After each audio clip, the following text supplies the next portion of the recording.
DG Stéphane Balamwange Congo ya Lumumba Congo Tafachi Beton Tangwe koki oyo Tangwango yangoyo ekoki Tolanda kango Papa Stéphane Balamwange Oh yeah.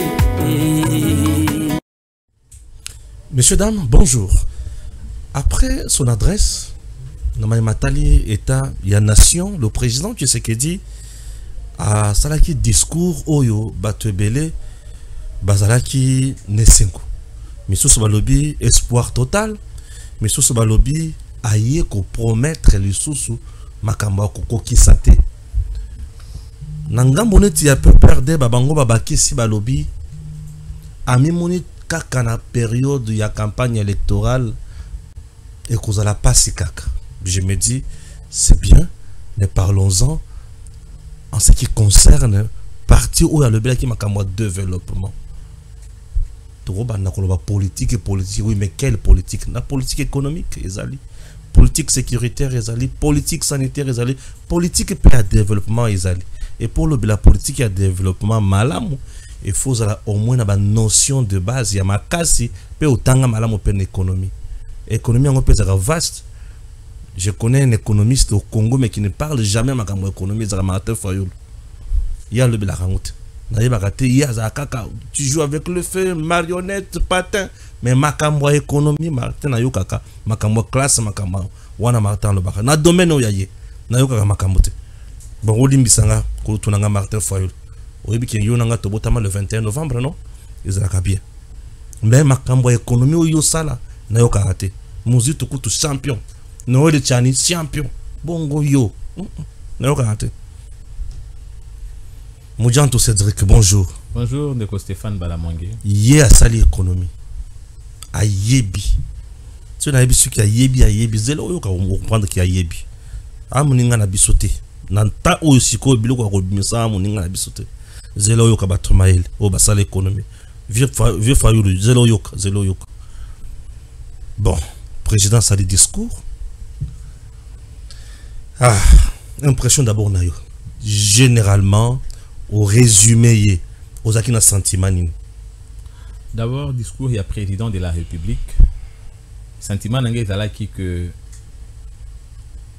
tout levé équivoque au bas congolais que la politique sous-tend la démagogie. Donc, lorsqu'on voit un politique, lorsqu'on voit un chef de l'État faire un discours quelconque, y compris celui sur l'état de la nation, souvent, ils ont des chimères. Ils ont des discours chimériques, ils ont des mensonges et tout ça. Mais nous étions face à un président de la République qui ne faisait pas un discours sur l'état de la nation, mais qui faisait une restitution des faits vérifiables. Donc lui parle, ce qu'il dit, le peuple vérifie avec lui. La symbiose qu'il y avait dans les discours sur l'état de la nation, c'était que le peuple pouvait aussi dire au même moment ce que le président disait en termes de narration. Il y a pas fait. Donc on était au-delà d'un discours politique. J'ai parlé d'une restitution des faits vérifiables. Pour ça, j'ai vu au président de la République un homme honnête, un homme réaliste, un homme objectif. Parce qu'il a rappelé le défi, il a restitué ce qu'il a fait et il a projeté l'avenir. Et la projection de l'avenir au regard des promesses électorales. Ces engagements basés sur les 6 axes où ils ont constitué les lots, ma priorité à gouvernement. Donc, les discours du chef de l'État étaient un discours très responsable, très honnête et très réaliste. Ok, très responsable, honnête, réaliste. Mais bah, le biaza, bon, là c'est le PPRD, hein. Le but du président, à la campagne électorale, il y a un balami balé. Et à continuer à couper sa promesse où il a réalisé puisque à la kimingi mais makambo tout à la kaka et là au Salem. Si le PPRD, parti d'opposition, nous sommes dans un pays où l'opposition est reconnue, tout le monde peut avoir un son de cloche et c'est ça la vitalité de la démocratie. Mais je pense que le chef de l'État s'adressait à la nation. Il ne s'adressait pas à un parti politique. quand les leaders politiques peuvent donner leur opinion, c'est au regard de leurs intérêts. Mais cette fois-ci, on n'était plus face aux électeurs, on était face au peuple. Les chefs restitués face au peuple. Ils n'étaient ni face à l'UDPS, ni face à l'AVC, ni face à l'UNC, encore moins face au PPRD ou SID. Il était face au peuple congolais. Et le peuple congolais sait vérifier la parole du chef de l'État dans la vie réelle. C'est ça l'essentiel. C'est que quelques leaders politiques pourraient donner comme commentaire, je pense, c'est ce qui donne la vitalité à notre démocratie et même aussi au caractère de notre combat basé sur le multipartisme. Les partis politiques doivent vivre. Chaque parti politique doit tirer la couverture de son côté. Mais ici, le problème, c'est que le parti politique ne vive que puisqu'il y a la population. Et c'est à la population que le chef s'adressait. Je n'ai pas vu un seul de la population dire le contraire de ce que je viens de dire ici. Ok. Le chef ne s'adressait pas aux militants de partis politiques, il s'adressait plutôt au peuple. Population, Azarana Posa, il y a un dossier, une question liée à son développement, et ça l'a touché. Question liée au développement et à la population, ils ont moins ébélé. Puisque les besoins sont dans ma catégorie. Quand est-ce qu'on a besoin de à lobby, on vous assure que ça ici, tout ça qui na point 0, à tout comme na point 1, point 2, point 3, peut-être tout comme na point 5. J'ai salué d'abord le fait que malheureusement l'opposition n'a pas compris les fondamentales non seulement du discours politique mais également de l'économie, parce que assez souvent le peuple ne consomme pas. Ça veut dire que il se pose un problème du social. Le social que je considère être un package dans lequel vous avez plusieurs axes. Mais pour ce qui est de la consommation, ça veut dire le social sur le plan, il y a panier de la ménagère. Très bien. Le bien, les denrées. Oui. Mais comment vous voulez que le peuple consomme ce qu'il n'a pas produit? Le peuple ne peut consommer que lorsqu'il y a la production. Or, la production a un substrat, a un soubassement. On ne peut pas produire lorsqu'on n'a pas les infrastructures.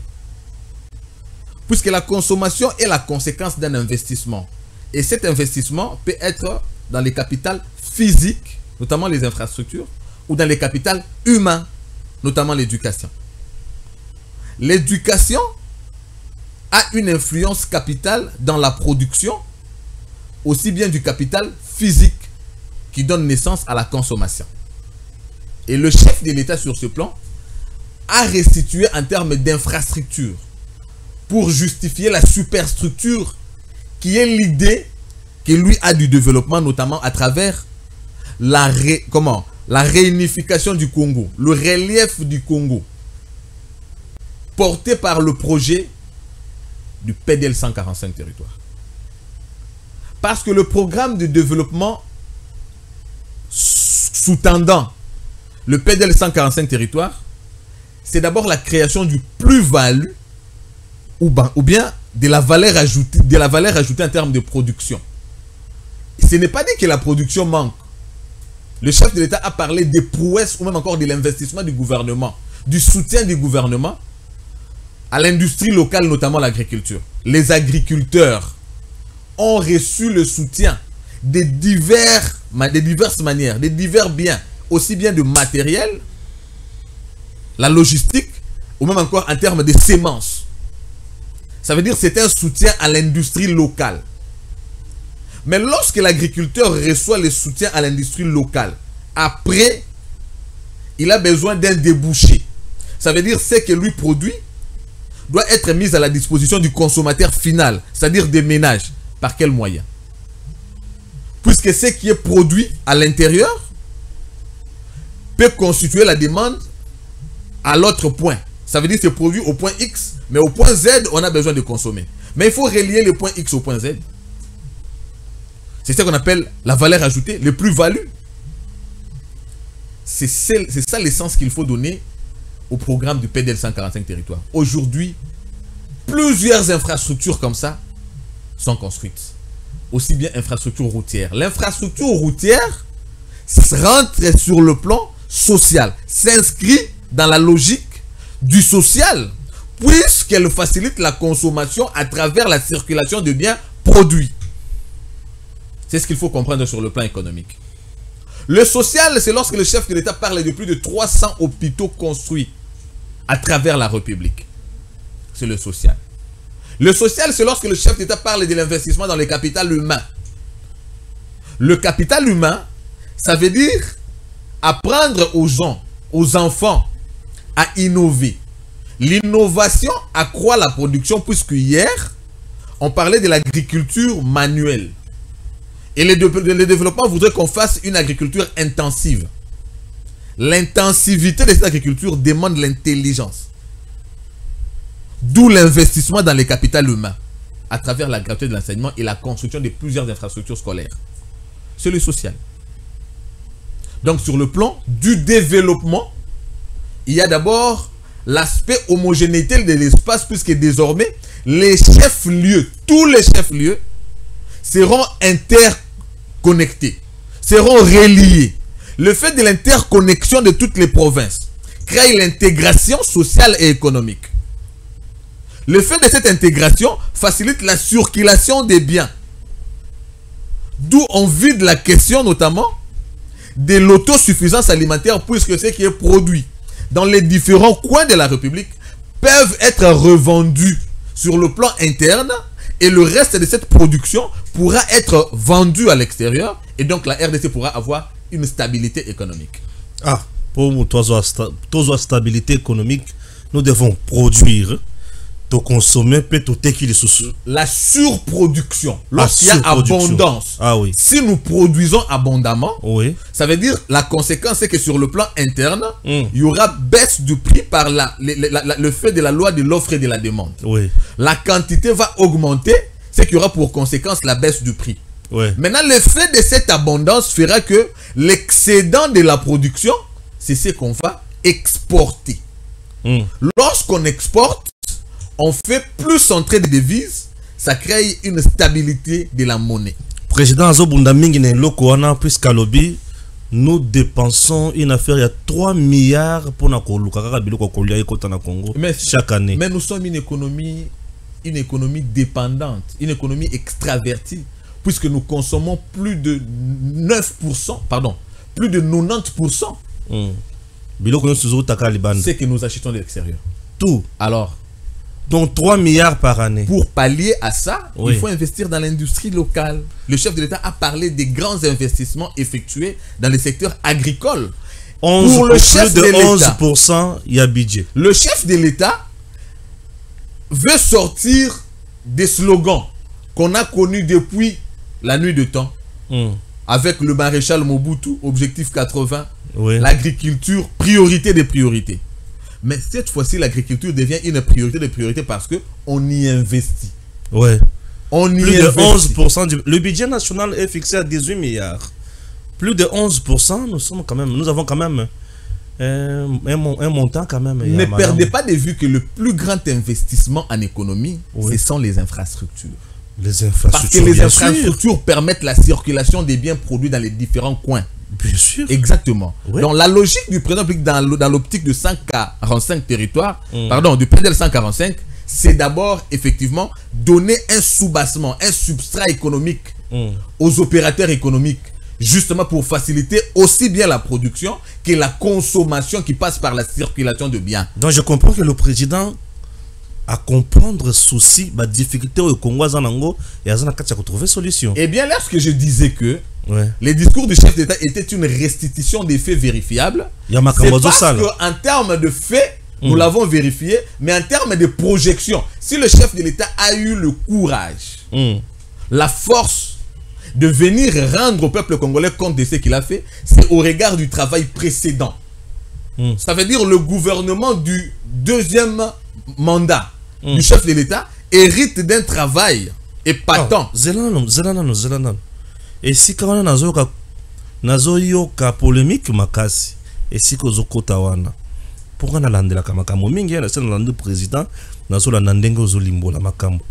Il a dit makambo zotamba nango malamu lelo ezozala grâce à bonne gouvernance, rigueur dans la bonne gouvernance ya misolo ya l'État. Bon, yebisanga et bandina Doudou Fwamba na mama Souminwa to e bandaki déjà kala. C'est comment?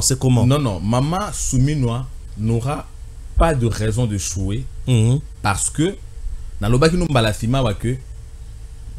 un gouvernement a échoué lorsqu'il y a des secteurs clés dans ce gouvernement qui échouent. Oui. Ok, tout n'a peuple été que gouvernement, on peut ça gouvernement note nini par rapport il y a ministère, il y a comment je vais dire, il y a culture et art. Par rapport il y a ministère, il y a beaucoup de ministères d'ailleurs. Il y a genre et famille. Na kati ya composition ba ministère il y a des ministères clés. Oui. Et assez souvent et ces ministères clés jouent le rôle principal. Bango so qui va réussir. Bango so basali musala malamu, le gouvernement peut considérer être un gouvernement qui réussit.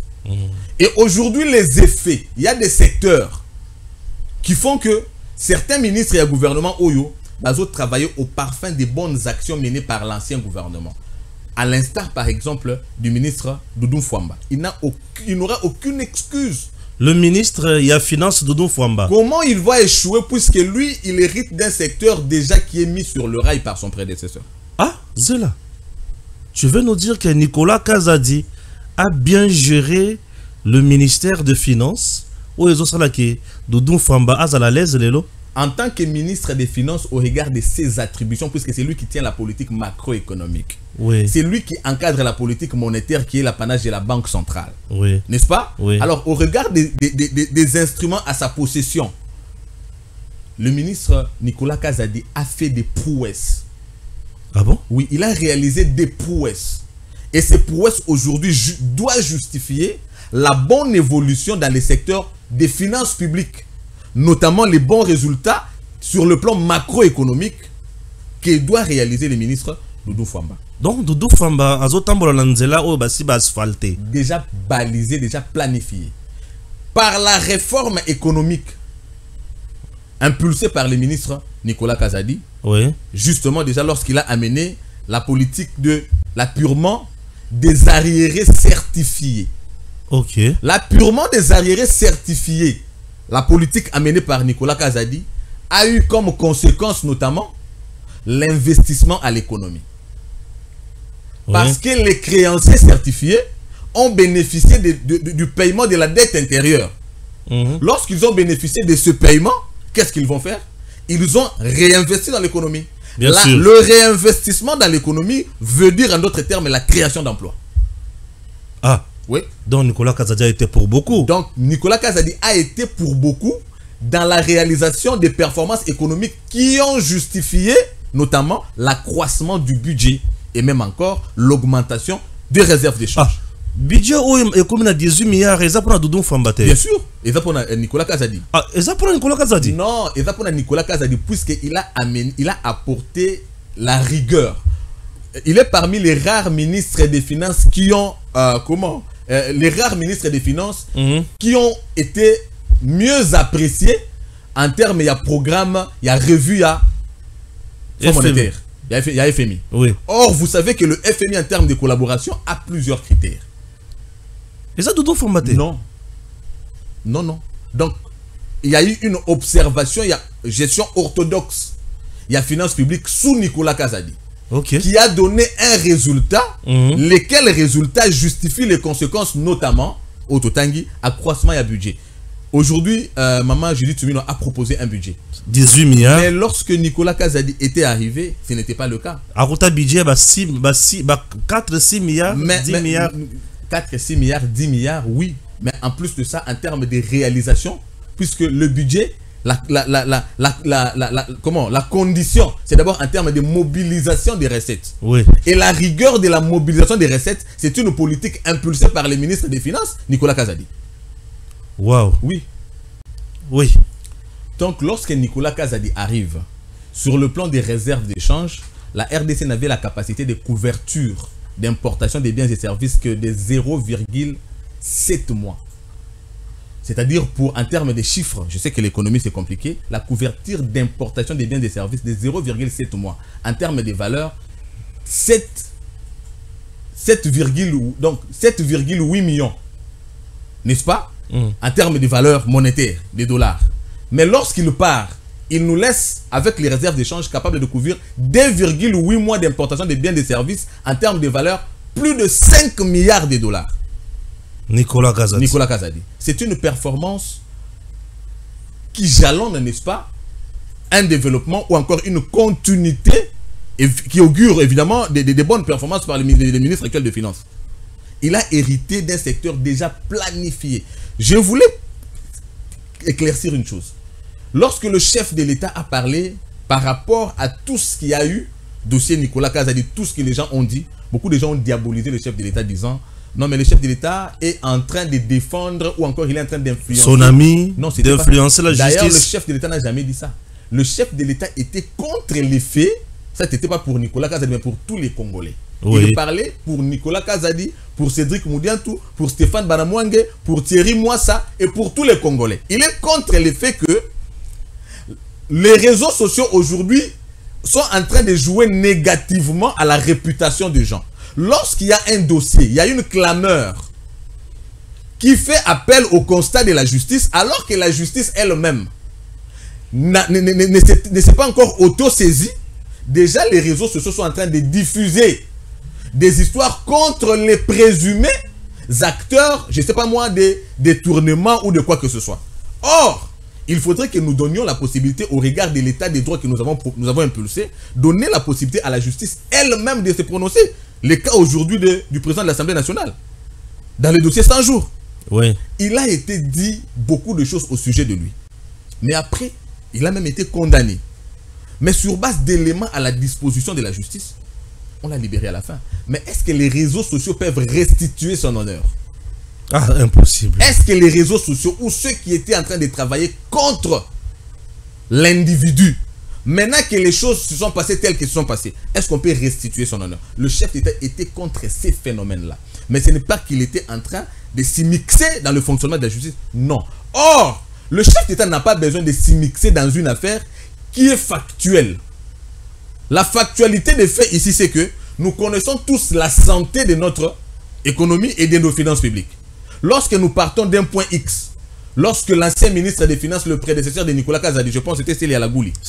Lorsque Célie Alagouli laisse l'affaire, il laisse les finances publiques à quel niveau? Et lorsque Nicolas Kazadi prend les affaires, il hérite à quel niveau? Et lorsque lui part, il laisse à quel niveau? Cette performance-là n'a pas besoin d'être politisée. On ne politise pas la science, puisque la science, elle est factuelle. Les faits sont sacrés. Respectons ne serait-ce que la factualité des faits. Oui, la démocratie, c'est aussi que tu peux haïr quelqu'un. Mais en haïssant quelqu'un, tu peux te dire Nalinga haïté. Mais au moins, ça la maïe. Nalinga haïté. Mais au moins, ça la poli. Tu es libre d'haïr quelqu'un. Mais tu dois, par honnêteté intellectuelle, reconnaître de cette personne que tu détestes certaines prouesses, certaines valeurs. Et les valeurs ici, je les ai évoquées. Je ne veux pas ici dire que ceux qui ont parlé du dossier lampadaire, du dossier, avaient tort. Ou ils avaient raison. Mais c'est ça l'importance de l'arbitre neutre qui est la justice. Si l'ancien ministre des Finances, Nicolas Kazadi, était impliqué dans les dossiers lampadaires, dans les dossiers forage, et qu'il avait manigancé beaucoup de choses de manière à faire dépenser à l'État beaucoup d'argent, ça, ce sont nos appréciations. Mais nos appréciations, elles sont toujours tendancieuses. Oui. C'est le sens du combat des l'UDPS. Le président Félix Etienne Tshisekedi avait vu que le développement ou encore l'élévation d'une nation est conditionné par la justice. Il en a fait le cheval de bataille de son combat. Aujourd'hui que nous sommes là en train de prôner l'état de droit. L'état de droit, ça veut dire l'indépendance de la justice. L'indépendance de la justice est une obligation par rapport à la séparation du pouvoir. C'est ça même le caractère de la démocratie. Donc la justice doit nous départager par rapport à nos avis, à notre constat qui peut être biaisé face aux faits.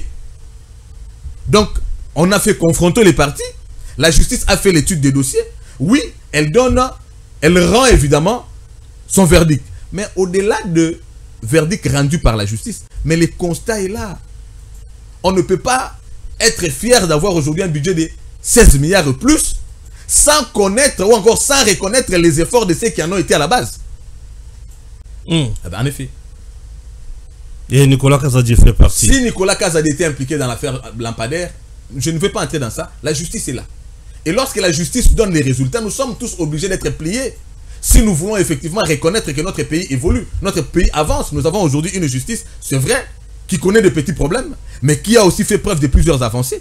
Lorsque la justice dit dans cette affaire, tel n'est pas impliqué. Et comme il le croit, donc la justice est canée là-bas.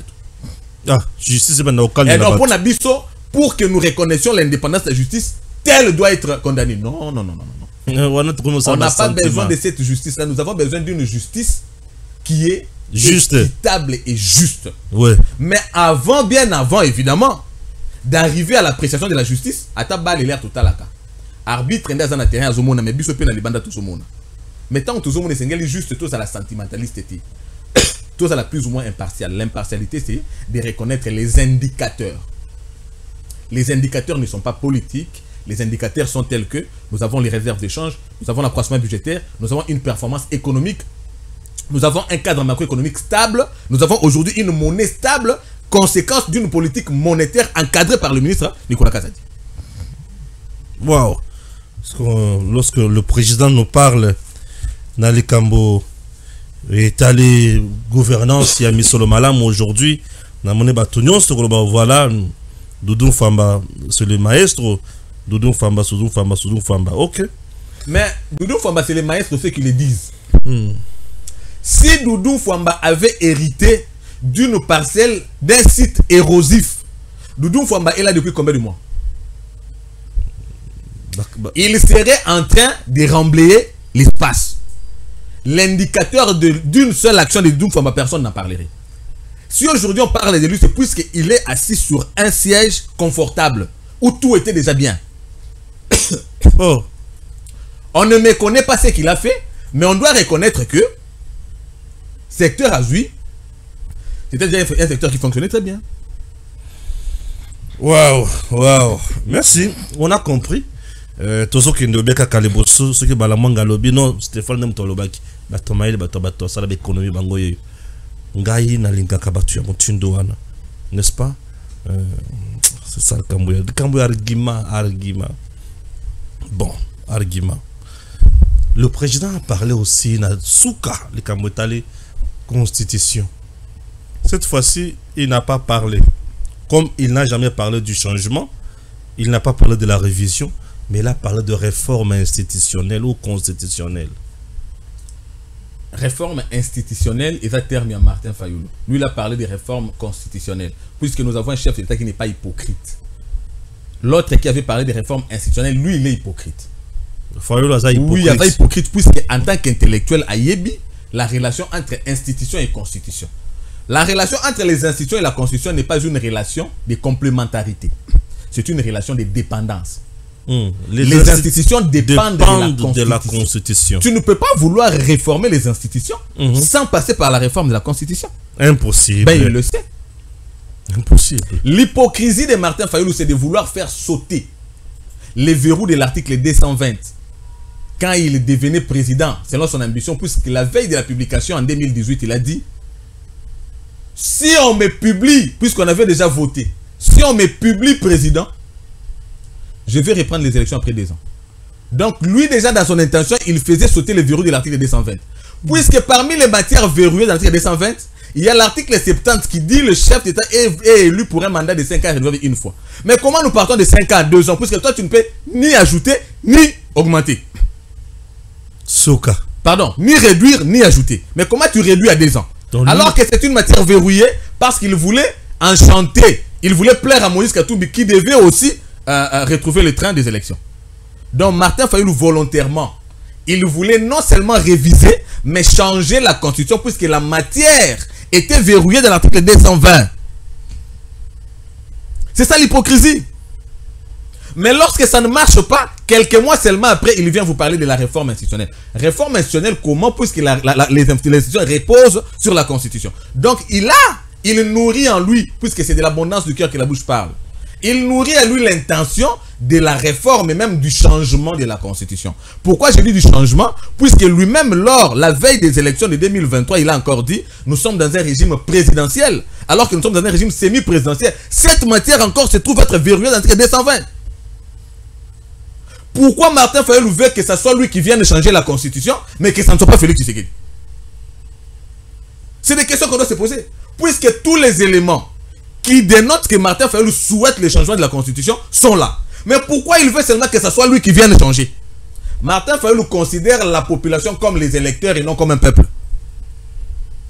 Puisque des électeurs, on attend un intérêt.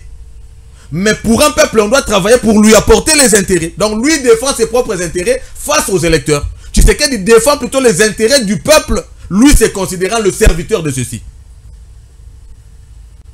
Alors, puisque lui se considère le serviteur, alors que l'article 69 dit il est le garant du bon fonctionnement des institutions. Par rapport aux institutions qui doivent bien fonctionner, il se trouve face au goulot d'étranglement. Il va passer. Mais il s'est dit en tant que père de la nation, en tant que celui que le peuple a élu pour gouverner à son destin, je dois lui laisser le même faiblesse. Si nous disons que Doudou Fouamba hérite d'un secteur aménagé par Nicolas Kazadi, pourquoi Félix Tshisekedi n'aménagerait pas le terrain pour n'importe qui viendrait, par exemple Martin Fayulu? C'est ça le sens qu'il faut donner au serment de liberté que nous léguons à notre postérité. Il n'est pas en train de vouloir la réforme constitutionnelle puisque lui veut rester là, non. Il a dit la réforme, oui, pour léguer à sa postérité un serment de liberté et puis lui va passer. Fayulu viendra, il va continuer. Nous ne voulons pas que l'autre, quand il viendra, qu'il puisse avoir les excuses. Non, la Constitution, nous allons régler cette question. En tout cas, le peuple est déterminé. On n'est plus en train de vouloir obtenir l'adhésion populaire. L'adhésion est là. Le peuple a déjà adhéré. Le peuple a souscrit massivement. Nous consolidons cela chaque jour. Ici, il ne s'agit plus de tendances politiques. Il ne s'agit plus de tendances religieuses. Il s'agit du peuple. Le peuple qui se trouve à l'église catholique, à l'église kimbanguiste, à l'église protestante, à l'église musulmane, ainsi de suite, c'est ce peuple-là. Ce ne sont plus les pasteurs. Je parle du peuple. Parce que les pasteurs sont dans la contradiction. Les pasteurs de l'église catholique nous ont dit où est le social. Mais les mêmes, lorsque Tshisekedi a amené le social à travers la gratuité, ils l'ont combattu. Mais c'est quel social que vous voulez? Qui ont été les premiers à combattre le social à travers la gratuité? N'est-ce pas les évêques? Ambongo. Mais de quel social aujourd'hui ils parlent? C'est vouloir une chose et son contraire. Et le peuple a compris cette hypocrisie. Le peuple s'accroche in fine à son intérêt. Et son intérêt passe aujourd'hui par la réforme constitutionnelle. Parlons de la réforme constitutionnelle. Nous ne sommes pas hypocrites comme les autres. Nous, c'est autre vision du Congo. Si dans l'union sacrée, il y en a qui balbutient, il y en a qui encore sont en train de traîner les pas pour s'exprimer au regard des agendas et cahiers qu'ils ont, l'AVC de Didier Boudimbo dit cette réforme s'appelle changement de la Constitution. Nous ne devons pas réviser, puisque la révision va nous faire buter encore aux mêmes réalités, au regard de notre démarche qui voit le peuple congolais progresser. Or, le progrès du peuple congolais se trouve par moments être bloqué par certaines dispositions dites intangibles. Si nous révisons et que nous faisons un passage à force par rapport aux dispositions dites verrouillées, c'est ce qu'on appelle violation de la Constitution. Puisqu'on ne peut pas violer la Constitution, il faudrait bien sûr la changer pour le bien du peuple congolais. C'est clair. Ah, ok. Très important. Non, pour ça, qui ne musika musikate. Tout le bas, est essentiel. En conclusion, message non na point où on a développer mais na tuni question pour nangote. Message nanga ya souke zaboui. 1. Ba dirigeant ba okamba biso lelo, ce n'est pas taillé sur mesure. Biso pe lobito okamba. Alors comme biso pe to okamba, o nyonso bazo présenter biso ba valeur où ils ont se trouver être neutre. To souscrire na yango. Puisque soit to souscrire na yango te, les mêmes choses vont aussi nous bloquer demain. Scott Peck alobaki boy. Ce qui problème est allé à Wabalinga trouver solution en yo boy au contourner. Mais tant au contourner, ça veut dire problème au Tselgawana. Au Zongelawana est comme une barrière pour Nayo. Alors nous ne devons pas tuer nos propres prophètes. Les gens qui s'inscrivent dans la logique de notre bien, de lutter pour le bien, ne les tuons pas. lorsque nous avons des ministres qui ont fait des prouesses, même si par moment nous croyons qu'il y a des faiblesses, prenons les faiblesses, mettons à la disposition de la justice, saluons leurs prouesses. Je ne suis pas en train de défendre les individus, mais je défends leur travail. J'aime ce pays, je défendrai tout celui qui fait le bien pour ce peuple. Sans coloration politique. Même dans l'opposition, s'il y a quelqu'un qui s'affiche être du côté de la population, je le soutiendrai. Voilà pourquoi ici j'étais venu quand même rappeler au regard du dossier dans la justice de Nicolas Kazadi que moi je ferai confiance à la décision de la justice tout en reconnaissant que ces messieurs qu'on est en train de mettre à la disposition de la justice a quand même réalisé des prouesses. Je salue aujourd'hui le fait que j'ai l'assurance demain de vivre bien par le fait de l'accroissement du budget de mon pays, mais il y a quelqu'un qui a travaillé à cela, il s'appelle Nicolas Kazadi. Ça, c'est des fleurs que je dois lui jeter. Aujourd'hui, si mon pays peut avoir la capacité de couvrir effectivement l'importation en termes de plusieurs mois, plusieurs années, c'est parce qu'il y a quelqu'un qui a travaillé dans le respect de la norme. Effectivement, qui a fait preuve de la gestion orthodoxe des finances publiques. Il s'appelle Nicolas Kazadi. C'est tellement simple et facile de reconnaître. Comme les autres font aujourd'hui la fierté dans le sport, Didier Boudimbo. Comme il y en a qui ont fait la fierté dans plusieurs secteurs. Il y a plusieurs acteurs qui ont fait la fierté qu'il faille saluer. Je voudrais que le peuple congolais, à l'ongwa, n'a pas discours, à l'anda discours, il y a manipulation, il y a politicien. Pour finir, la jeunesse congolaise doit savoir qu'elle représente plus de 60% de la population. C'est-à-dire, lorsqu'on dit la jeunesse est l'incarnation de l'avenir, l'avenir dépend de nous et non de ceux qui ont leur avenir après eux. Ça veut dire une certaine catégorie de Congolais. Autres a obligé de travailler dans bango puisqu'on dit si jeunesse savait, si vieillesse pouvait, ça appelle à une symbiose. Mais pourvu que la vieillesse ne se mette pas à distraire ou à désorienter la jeunesse.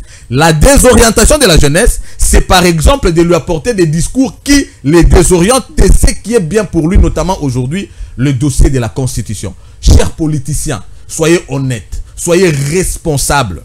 Évitez de planter un décor qui augure un avenir sombre pour vos propres enfants, pour l'avenir du pays. Vous savez que l'avenir de ce pays voudrait que nous puissions avoir un État assis sur les lois adéquates à notre politique, à notre culture et à nos réalités. Cette constitution, elle est désuète, elle est surannée, elle devrait être remplacée démocratiquement par voie référendaire. Ceci est un message à la jeunesse congolaise qui doit s'en approprier.